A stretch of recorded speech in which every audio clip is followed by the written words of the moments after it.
Hello and welcome to another my NT/ND married video. I learned something recently. It's something called the 3 Ds. Before I get into what they are, I just want to say that when I started to join Asperger's partner support groups, I met a number of older ladies there who'd been in their marriages for 30, 40, 50 plus years. And a lot of them would talk about how they were kind of living separate lives from their partners. And at the time, I remember feeling really kind of bummed out, like, is that what my future holds? And it felt so empty. And I felt really kind of sad for myself. And I didn't understand how they were doing it and how they were making it work. But I felt that they were really quite brave and bold women, kind of going about their lives, living it as best as they can in this somewhat single marriage. So the 3 Ds, what they are is, number 1, distancing. That's where you distance yourself from your partner a fair whack of time. You make sure that you have a lot of time apart. So they're doing their special interest and you go off and do your thing. They're watching TV, you go off and do your thing. They're in the garden, you go off and do your thing. It's spending a fair bit of time apart. Number 2, detaching.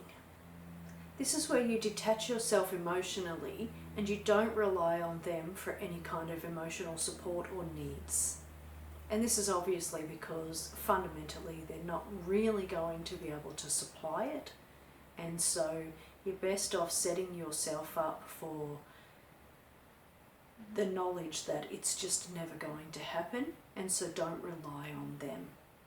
And number 3, diverting your attention. And that is focusing your attention elsewhere, focusing on yourself, focusing on doing the things that bring you joy. So while they're off doing their own thing, their special interest that they love so much, you find something to do that brings you joy and makes your life happy. So what I get from that list, I suppose, is you're basically living your life like you're single, even though you're in a marriage. And it's just the nature of the marriage. Because they're emotionally unable to really connect to you and supply you with those needs that you need. Yes. It's kind of like being in a marriage whilst also being single.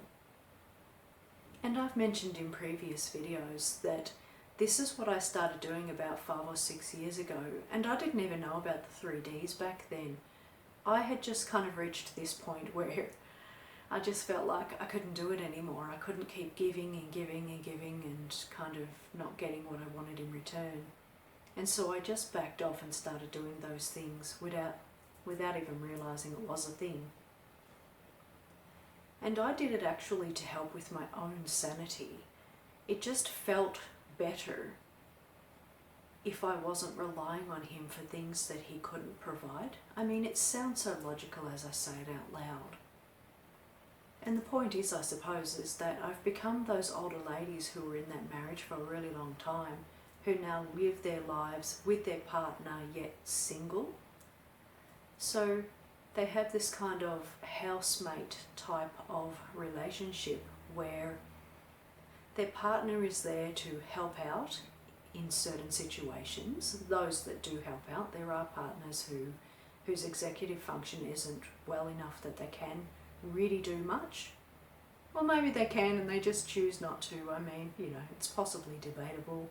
I don't know, I'm not on the spectrum to know that level of capability for myself.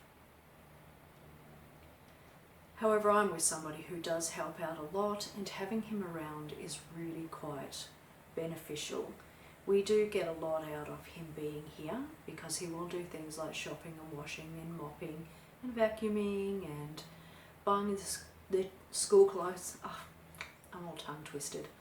buying the school clothes for the children and things like this. So he is helpful to have around, and we like having him around. And I say we, I'm speaking for the children. And I can only assume that this is how they feel. I'm, not really having conversations with them about this. But for the most part, it seems like they're good with it, I'm good with it. Hubby doesn't seem to mind, being there to help out and things like this. And we do have that sort of fundamental roommate, housemate, singly married type of situation, and it is working for us. For my own mental well-being, doing the 3Ds really did help. It just stopped all the noise in my head, the sort of rejection that I felt when I wasn't getting my emotional needs met and things like this. Now that I don't rely on him for that, my world has gone quiet. Anyway, so that's the 3Ds.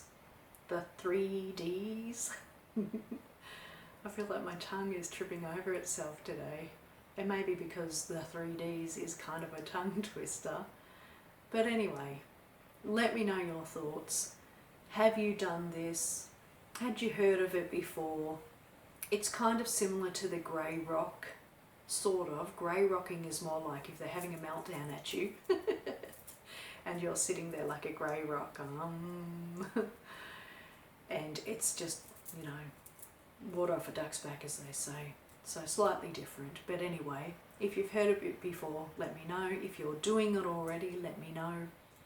If you're about to implement it, let me know. Love to hear your thoughts, and thank you for taking the time to watch this video.